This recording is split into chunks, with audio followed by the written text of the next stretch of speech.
Di awal film, kita akan diperkenalkan dengan seorang pengawal duta besar sekaligus agen rahasia kelas bawah yang bernama James. Hari itu, dia ditugaskan untuk mengganti plat sebuah mobil yang terparkir di sebuah gedung. Namun, masih belum diketahui siapa pemilik mobil tersebut.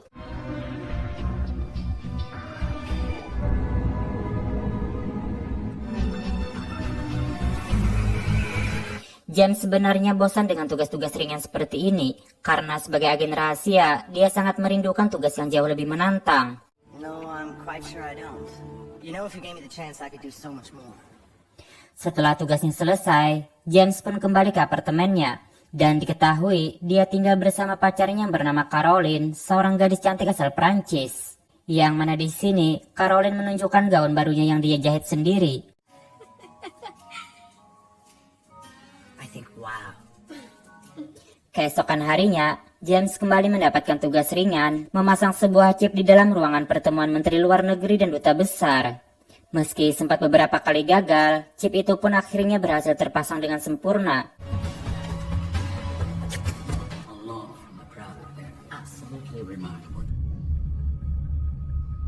Ketika kembali ke apartemen, James melihat banyak darah yang tercecer dan mengira kalau Caroline sedang dalam bahaya. Namun ternyata itu hanyalah saus yang tertumpah.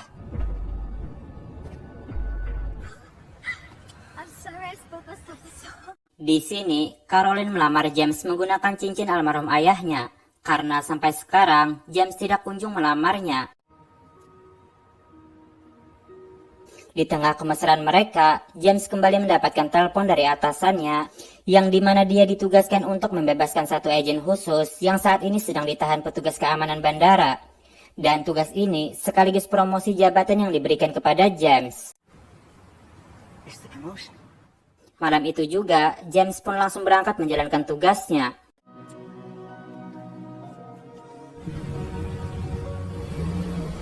Setibanya di bandara, James kemudian dibawa menemui seorang pria bernama Charlie. Yang mana di sini dia terlihat bertingkah seperti orang bodoh untuk menutupi latar belakangnya sebagai pasukan khusus. Dan usut punya usut, ternyata Charlie ditahan hanya karena hal sepele, yaitu dilarang membawa botol kaleng minumannya masuk ke Prancis.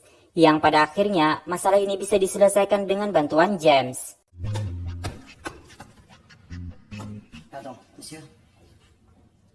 Setelah pergi dari sana, Charlie pun memberitahukan kepada James mengapa dia bersikeras tidak mau meninggalkan minuman kaleng tersebut, karena ternyata kaleng minuman itu berisi senjata kesayangannya.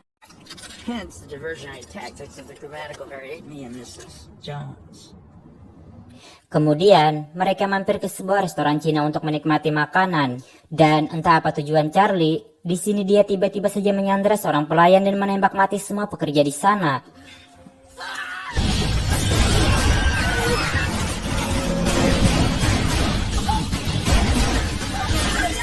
Melihat itu, James pun dibuat syok karena ini adalah kali pertamanya dia melihat pembunuhan secara langsung. Sementara Charlie melepaskan tembakannya ke atas atap yang membuat hujan kokain. Dan kemudian, dia menyuruh James untuk menampung kokain tersebut untuk dijadikan barang bukti. Di sini, Charlie membiarkan satu pelayan ini tetap hidup guna mencari tahu siapa pemilik restoran ini. Hingga ketika pelayan itu pergi melapor kepada bosnya, mereka pun langsung mengikutinya dari belakang.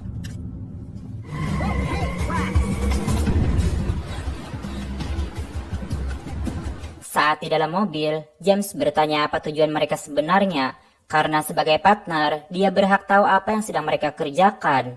Namun di sini, Charlie tidak menjelaskan semuanya secara terperinci. If you want to be a secret agent, man, you have to roll.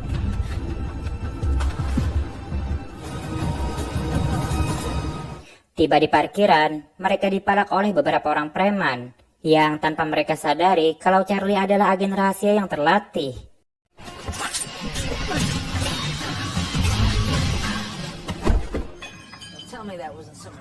Setelah melumpuhkan beberapa preman tersebut, mereka kemudian menyusul pelayan itu melalui pintu belakang, yang dimana Charlie dengan sangat mudah membunuh satu persatu penjaga.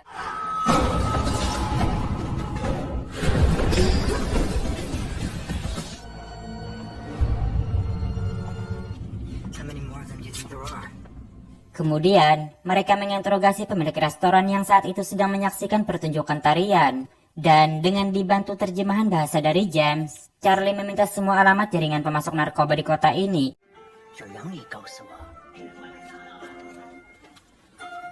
Setelah mendapatkan alamatnya, mereka pun langsung bergegas pergi dari sana, dan disusul dengan beberapa orang bersenjata hingga terjadilah baku tembak.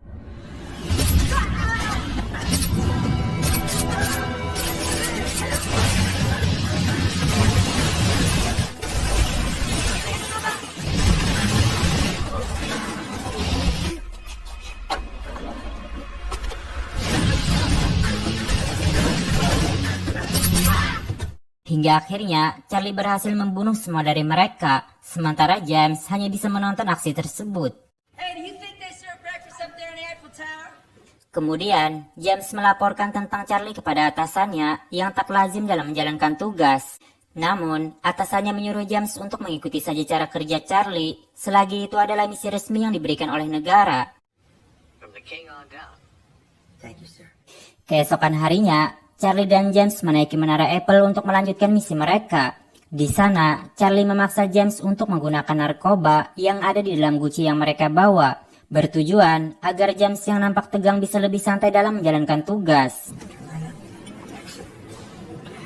Di sana, Charlie juga menceritakan apa tujuan mereka sebenarnya. Charlie mengatakan kalau misi mereka bukanlah masalah kokain semata, melainkan memburu para teroris yang ada di kota ini. Yang diketahui, organisasi teroris tersebut mengubah uang mereka menjadi kokain sebagai kedok agar aksi mereka tidak terdeteksi. What do you think this is about?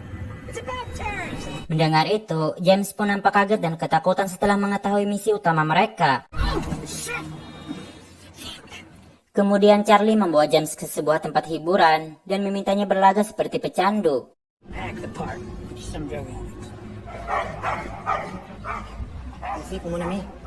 Setelah membayar seorang PSK, mereka pun memasuki gedung tersebut dengan menaiki lift. Namun, di sana Caroline yang sedang membeli kain tanpa sengaja melihat James bersama PSK tersebut. Di sini James sangat marah kepada Charlie karena membawanya ke tempat seperti ini tanpa memberitahunya terlebih dulu.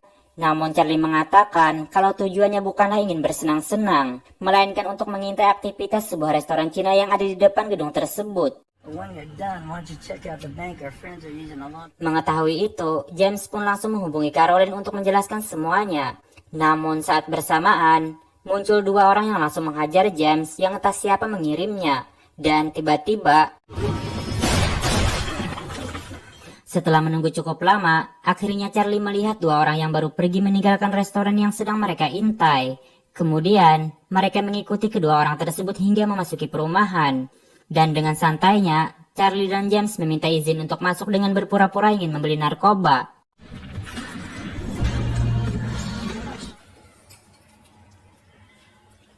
Hingga setelah mendapatkan barangnya, Charlie pun langsung menodongkan senjata kepada salah satu pengedar. Dan seketika itu juga, para gangster ini pun langsung lari ketakutan saat mengetahui kalau mereka berdua adalah agen rahasia.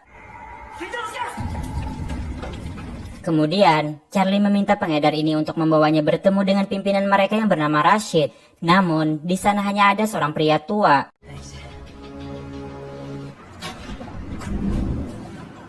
Melalui pantulan sebuah cermin, Charlie melihat aktivitas perakitan bom yang dilakukan di lantai bawah. Dan kemudian, dia pun langsung menerobos masuk melalui jendela.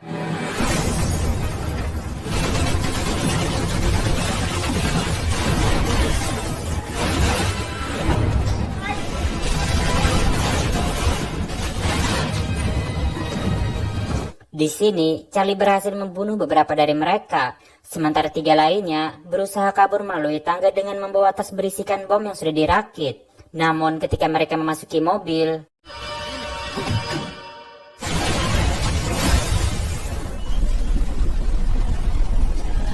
saat ingin meninggalkan tempat ini, James kaget ketika melihat banyak foto-fotonya yang menempel di dinding ruangan tersebut.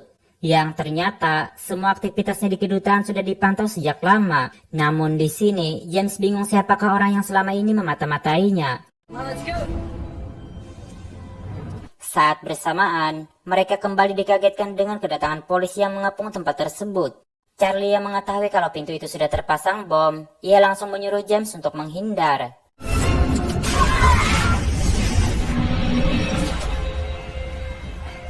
Hingga akhirnya mereka pun berhasil kabur dengan selamat menggunakan mobil polisi. Malam harinya, James membawa Charlie pulang ke apartemennya, yang mana di sana juga ada teman Caroline yang membantunya menyiapkan makan malam. I'm actually on the cloak and dagger and most of my money on cars and women. Tidak lama kemudian, Charlie mendapatkan telepon dari rekannya yang memberitahukan masalah penting. Hingga ketika makan malam bersama, Charlie tiba-tiba saja menembak teman Caroline. Ternyata, Caroline dan temannya ini adalah mata-mata ketua teroris yang bernama Rashid. Charlie tahu karena nomor telepon Caroline dan temannya ini ada di setiap HP para organisasi teroris yang dia ringkus. Namun di sini, James tidak percaya dengan semua tuduhan Charlie kepada tunangannya. Meski dia berhasil menemukan penyadap suara yang tersembunyi di tempat ini. Here, how much you want to bet she's got another dozen buried around? Believe you, you got the wrong. Hingga di tengah perdebatan mereka, Caroline tiba-tiba saja menembak James dengan pistol yang ia sembunyikan di bawah meja. Bisa dilihat kalau Caroline bukanlah wanita biasa, di mana dia berhasil kabur dari kejaran Charlie dengan memanjat dan melompat dari atap rumah.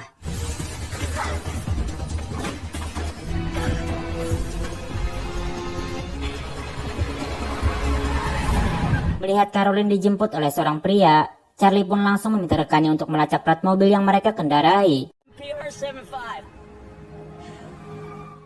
Keesokan harinya, Charlie dan rekannya menemukan lebih dari satu kabel penyadap yang terpasang di apartemen James.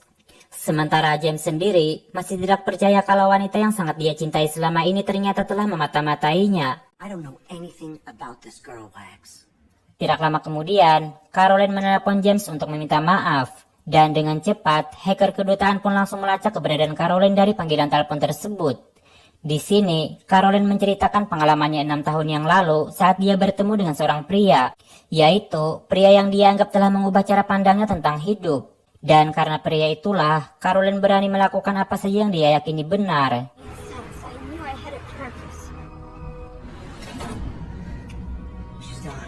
Setelah menutup teleponnya, Caroline pun menghampiri pria yang dia maksud.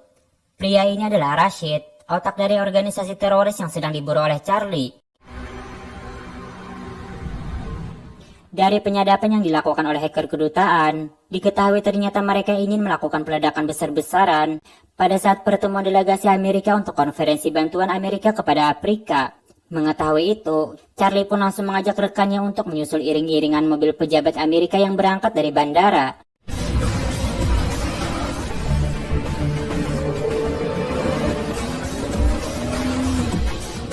Ketika dalam perjalanan, Charlie melihat mobil yang dikendarai oleh Rashid bersama Caroline.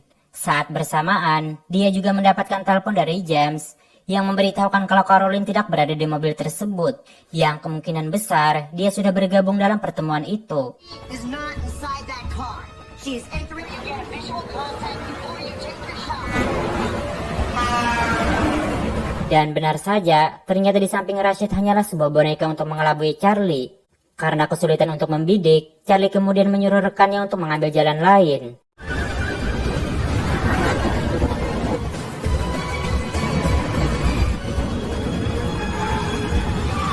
Hingga saat Rashid ingin menabrak mobil pejabat Amerika yang melaju di depannya, Charlie langsung melepaskan tembakannya dari atas jembatan.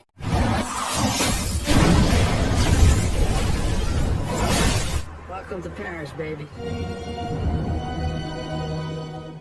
Sementara James yang baru tiba di pertemuan, dia sempat ditahan karena membawa pistol. Untungnya, dengan bantuan dubes dia akhirnya diperbolehkan masuk dan langsung mencari keberadaan Caroline.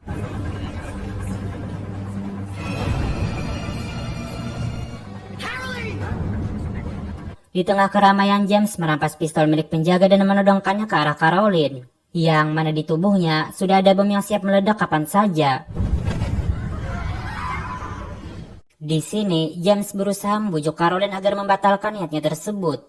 Namun sayang, Caroline yang sudah terlanjur tercuci otaknya tidak mau mendengarkan rayuan James. Dan dia malah ingin memencet tombol peledaknya. Hingga akhirnya, James pun terpaksa membunuh wanita yang sangat dia cintai.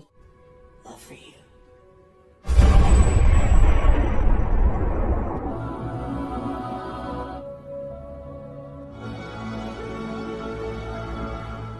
Di akhir film, diperlihatkan pertemuan para petinggi negara bisa berjalan dengan aman dan juga lancar. Sementara Charlie dan James terlihat sudah mulai menjadi partner kerja yang cocok. Dan impian James menjadi agen rahasia dengan tugas yang menantang akhirnya bisa terwujud. Setelah itu, film pun tamat.